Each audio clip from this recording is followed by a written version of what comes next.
procédé à des coupures d'électricité d'urgence dans 6 oblasts, notamment à Zaporijjia, Dnipro ou encore Kharkiv. Ces coupures, elles ont déjà été levées, signe qu'a priori les dégâts ne sont pas trop conséquents. Alors, il y a le président ukrainien qui a réagi ce matin à cette frappe massive. Pour lui, c'est le signe que la défense aérienne doit être encore renforcée. Xavier, on assiste là à une accélération de part et d'autre, et peut-être parce qu'il y a aussi cette investiture de Donald Trump lundi prochain. Oui, accélération, pas forcément, surtout une planification des Russes qui vise à intervalles réguliers à frapper les infrastructures essentielles, notamment énergétiques ukrainiennes. On ne parle jamais de ce qui se pourrait se passer à côté, par exemple les usines militaires qui sont frappées par les Russes. Les Ukrainiens ne communiquent jamais là-dessus. Moi, j'ai assisté à la dévastation totale à Lviv, dans l'ouest de l'Ukraine, d'une usine qui était en train de remettre en œuvre des MiG-29 au début de la guerre, et les Ukrainiens ont tâché de mettre un blackout total sur cette information-là.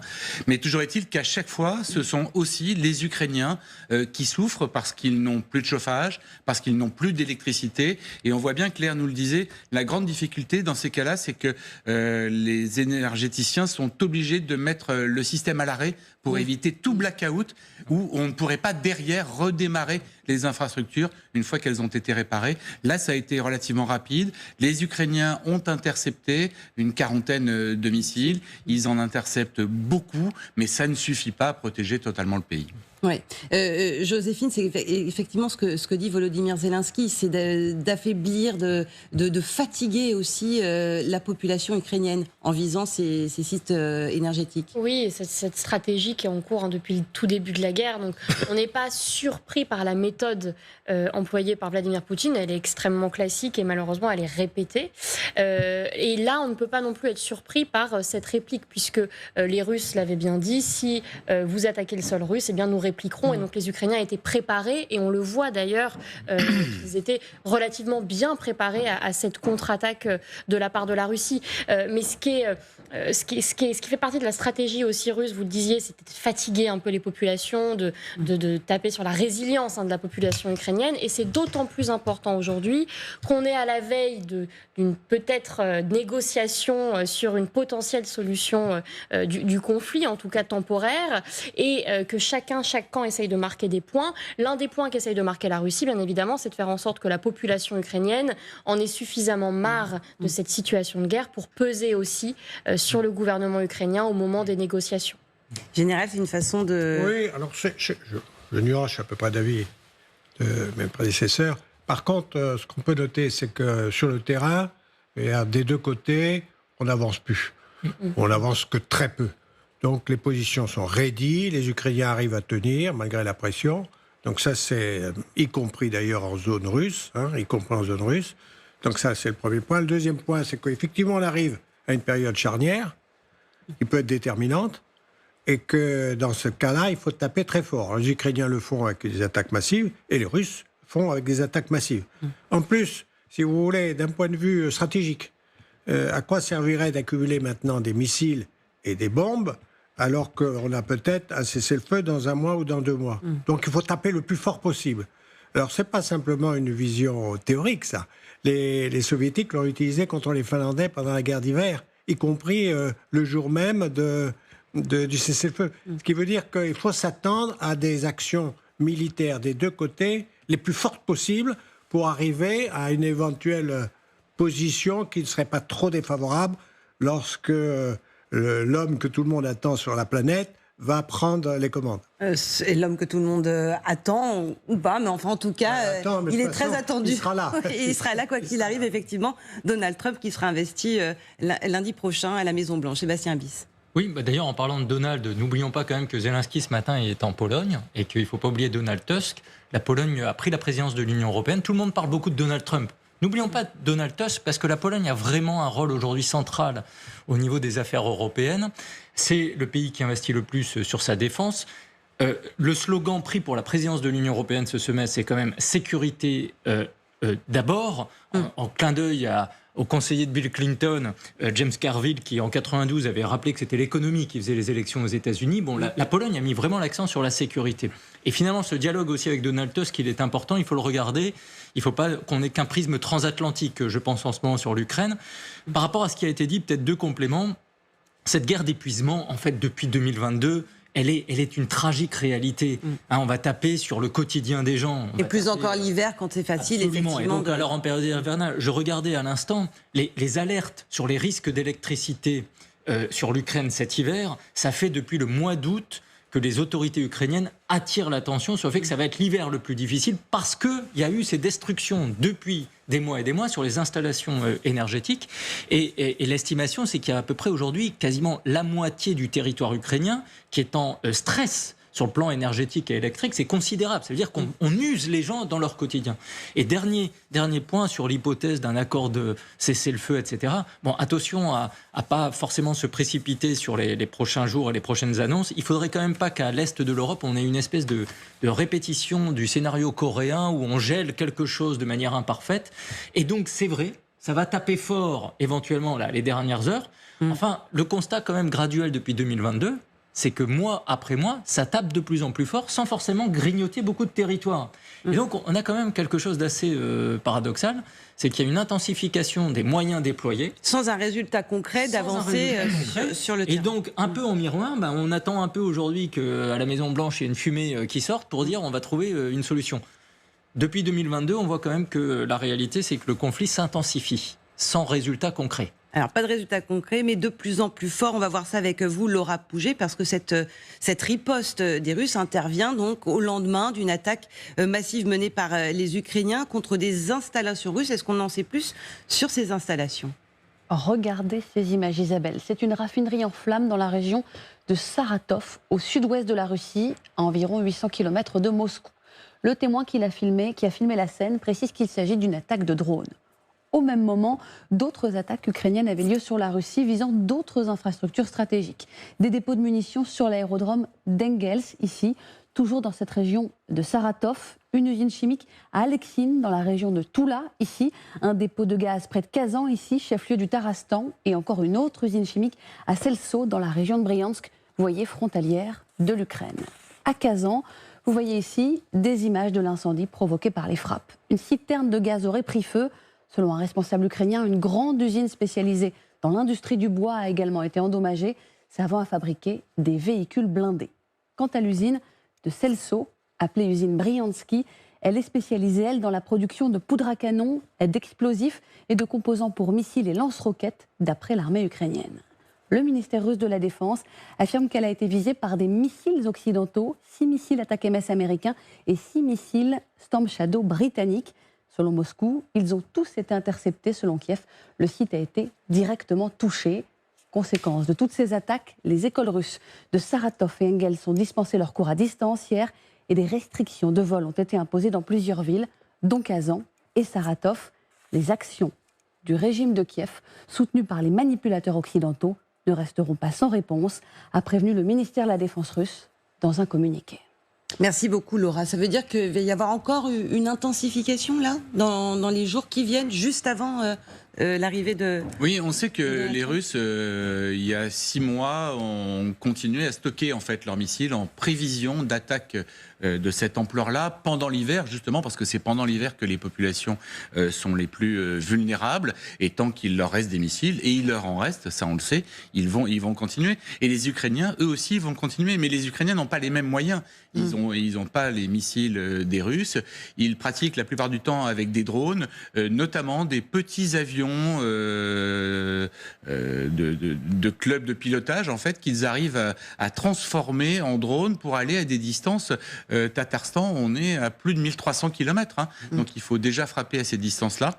Ils y arrivent et ils choisissent leur cible de manière très précise. Par exemple, à Engels, ils ont réussi à détruire les dépôts de carburant qui permettent d'alimenter les bombardiers Tupolev 160 qui utilisent un carburant spécifique pour essayer de réduire la pression sur leur propre territoire. Et ce que disait Zelensky tout à l'heure, c'est qu'ils avaient besoin de défense antiaérienne. Alors évidemment, toutes les batteries qu'on connaît du type Patriot et autres que leur ont fourni les Occidentaux, mais qu'on leur fournit beaucoup moins aujourd'hui. Mais ils ont aussi besoin d'avions de chasse. La France va finir par livrer les Mirage 2000-5. Et on sait que courant décembre, un F-16 ukrainien a réussi à abattre 6 missiles dans la même mission. Donc ça a une certaine efficacité, parce que si on ne peut pas empêcher le départ des missiles, quand ils sont partis, les Ukrainiens peuvent avoir les moyens au moins d'en frapper quelques-uns. Mais néanmoins, ça n'a pas l'impact des frappes russes sur les sites énergétiques ukrainiens, l'impact sur la population. Les frappes sont différentes, puisque les frappes côté des Ukrainiens sur la Russie sont essentiellement, à part des erreurs ou des accidents, des frappes sur des sites militaires ou des sites de dépôts de carburant qui, à un moment ou à un autre, manquent sur le front. C'est la stratégie ukrainienne quasiment depuis le début de la guerre, essayer de frapper tout ce qui est la logistique russe avant même qu'elle arrive en Ukraine au combat. Et c'est d'ailleurs une demande des Occidentaux et des Américains de ne pas frapper des infrastructures civiles en Russie. On sait que ça, c'est quand même un point de tension entre les partenaires. Il n'y a pas eu de bavure d'ailleurs jusque-là. On n'a pas de traces. Et c'est là où il y a quelques morts. Mais... Ce qui est intéressant par rapport à ce qu'il vient de dire, c'est même de rappeler cette géographie. C'est-à-dire que Kazan, c'est quand même très loin. C'est une grande ville, c'est parmi les 5-6 plus grandes villes de Russie. Et c'est quand même très loin. C'est-à-dire qu'il y a aussi une prise de risque accrue des Ukrainiens quand ils vont taper sur le sol russe, alors que précisément, on va viser le militaire ou l'énergie pour faire la guerre. Et il y a quand même une demande derrière des Européens et des États-Unis sur le fait de ne pas aller sur le civil et l'humain. C'est là aussi où il y a une asymétrie dans cette guerre d'usure. C'est-à-dire que de part et d'autre, on ne tape pas la même chose. Mais on ne tape pas du tout la même chose. Et la prise de risque pour les Ukrainiens, elle est encore plus grande, parce que les contre-mesures russes contre leurs drones, contre leurs engins, sont dévastatrices très rapidement. On se souvient que c'était tombé sur une cité universitaire à Kazan, justement, tout près d'une usine de fabrication de drones. Il y avait eu des étudiants tués de mémoire, mais on sait aussi que ces étudiants participaient à la fabrication des drones en question, qui était l'assemblage en fait des drones iraniens fournis par l'Iran. Il y avait il y a quelques mois aussi la menace autour des sites nucléaires cette fois. Oui. Et on voit bien la pression qui est mise quand même sur les Ukrainiens d'arriver à des résultats rapides, décisifs, tout en ayant des moyens quand même relativement contraints. Là où les Russes ont un avantage stratégique, c'est qu'ils n'ont aucune ligne rouge finalement, ou très peu. Et on le voit dans leurs répliques vis-à-vis des frappes ukrainiennes. Or, les Ukrainiens se doivent, ou en tout cas tentent encore d'être mesurés dans leurs approches. Ils sont contraints par leurs alliés. Bien sûr, même si elles sont de plus en plus fortes, ces attaques de l'Ukraine. Et surtout, les Ukrainiens montrent qu'avec peu de matériel finalement, avec peu d'avantages, eh bien, ils arrivent à provoquer des effets majeurs sur leur ennemi, sur la Russie. Donc ça montre aussi aux Occidentaux et à leurs alliés depuis le début de la guerre, donnez-nous ce que vous pouvez et nous en ferons le mieux possible. C'est vrai que Volodymyr Zelensky, s'il devait arriver à la table des négociations, doit arriver aussi en position d'homme qui gagne, enfin d'homme qui prend des risques. Et ça, c'est important pour Donald Trump. Oui. Et qui ne peut pas perdre. Oui. En fait, c'est tout ce que souhaitent les États-Unis d'Amérique depuis février 2022. C'est que l'Ukraine ne perde pas et user les Russes au maximum. Alors les Russes, ils ont fait beaucoup d'efforts, ne sont pas aussi usés qu'on pouvait l'espérer, mais en tout cas, c'est cette position-là. Alors évidemment, il n'est quand même pas en bonne position, puisque son but de guerre, qui était de récupérer la totalité des territoires, n'est pas atteint. Donc de toute façon, ça ne peut pas être une bonne solution à l'heure actuelle. Ça sera sans doute une solution transitoire. Alors peut-être définitive, j'en sais rien, mais transitoire, puisque de toute façon, les deux parties n'arrivent pas à gagner. Donc, heureusement que les Russes n'arrivent pas à gagner, mais enfin, il faut le constater quand même. Oui. Alors ça nous montre aussi quand même tous ces bombardements, il faut les observer, parce que nous, les Occidentaux, cette vulnérabilité des grands espaces, de la profondeur stratégique, eh bien on le voit avec les Russes qui sont touchés jusqu'à 1500 km à l'intérieur. Ce qui veut dire que, et sans qu'ils utilisent l'arme nucléaire, les Russes n'ont pas utilisé l'arme nucléaire, pourtant ils sont touchés très loin à l'intérieur de leur pays. Ce qui veut dire qu'on a des problèmes pour réfléchir sur la nature d'un éventuel conflit, s'il devait y en avoir un, et sur notre capacité à nous protéger. Donc là, si vous voulez, c'est ça concerne pour le moment les Ukrainiens et les Russes, mais en l'observant, il faut penser aussi à la vulnérabilité européenne, la vulnérabilité des pays de l'OTAN, et comment on pourrait s'en protéger. C'est pour ça que la réflexion ne doit pas s'arrêter uniquement à ces deux pays-là, mais à notre propre défense. Alors, on disait que ça frappait fort des deux côtés, mais qu'il y avait très peu d'avancées. Néanmoins, dans le Donbass, les Russes poursuivent leur avancée à Pokrovsk, à Kourakov, plus au sud aussi à Velika, Novozilka. Là, les Ukrainiens ont perdu les territoires et depuis cet automne, les Russes tentent d'encercler la ville. Hier, ils ont revendiqué la prise d'un nouveau village voisin. Nos envoyés spéciaux sont allés à la rencontre de dronistes qui tentent de contrer les avancées russes. On est à 2 km du front et c'est un reportage de Claire Cambier, Thibaut Bruck et Sergueï Chestak. Nous accompagnons ces soldats sur leur position, au point du jour, l'heure où la visibilité est la moins bonne pour les drones. Changement d'équipe, Sacha, Vitali et Dima prennent leur quartier. Leur spécialité, la reconnaissance. Ces dronistes vont se relayer toutes les 4 heures au pilotage. Vitali prend le premier quart. Tu as la stabilisation, tu peux observer en détail. Oui. Cette nuit encore, des soldats sont tombés au front. Regarde les brassards, c'est les nôtres ou pas? Ah non, ils sont rouges. De simples bouts de scotch ou de tissu pour reconnaître son camp. Ici est rouge pour les Russes, jaune pour les Ukrainiens. Sur les écrans, des villages entièrement détruits et des tranchées fortifiées où se réfugient des soldats russes. Avant, elles étaient à nous. Ces tranchées, pour eux, c'est comme un dortoir. Des tranchées perdues il y a un mois. C'est une tragédie, mais ça ne veut pas dire qu'on doit s'arrêter. Parce qu'ils vont encore avancer. Les Russes se rapprochent de Velika Novozilka, mais pas d'attaque frontale, ils ont appris de leurs erreurs. À Barmout, nos gars ont transformé le béton et le ciment en vraie forteresse. Là-bas, les Russes ont subi de grosses pertes. Maintenant, ils ont appris à encercler nos villes en coupant les voies logistiques. Les Ukrainiens manquent toujours d'hommes et de munitions. Alors même quand un ennemi est repéré... L'artillerie est occupée, tout le monde est occupé. Et à quoi bon tirer sur un seul ? Dima repère une cible plus intéressante, un générateur. Essentiel pour la survie d'une position.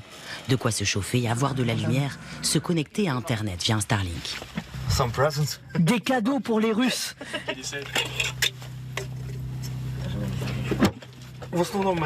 D'habitude, on fait du renseignement, mais si on a l'occasion d'envoyer des Russes en enfer, pourquoi pas en profiter? Faute d'artillerie, ces grenades artisanales, bricolées avec des bouts de plastique et de petits explosifs. Essaye de descendre plus bas. Dima n'a que 2 essais. Merde! Non, je crois qu'on l'a touché. Les batteries de drones tiennent une vingtaine de minutes. Les vols s'enchaînent. La ligne de front est à 2 km et ces soldats vont rester sur position 3 jours, 72 heures, pendant lesquelles ils vont rester terrés dans leur abri. Il ne faut pas se faire repérer car les Russes, eux aussi, survolent la zone avec leurs drones. Ici, ils travaillent, mangent, dorment et s'occupent tant bien que mal. Et pour eux, peu importe le changement de présidence aux États-Unis, ce n'est pas prêt de s'arrêter. Je ne pense pas que la guerre finisse si rapidement. J'espère pas, parce que si ça finit cette année, ce sera une capitulation. Avec le risque de ne jamais récupérer les territoires occupés. C'est terrible ce que dit ce soldat en espérant que ça ne s'arrête pas tout de suite parce que le Donbass, c'est l'objet central vraisemblablement des négociations. Ce qu'on disait tout à l'heure, c'est qu'il n'y a pas de gagnant en fait. Et donc la question, c'est qui va perdre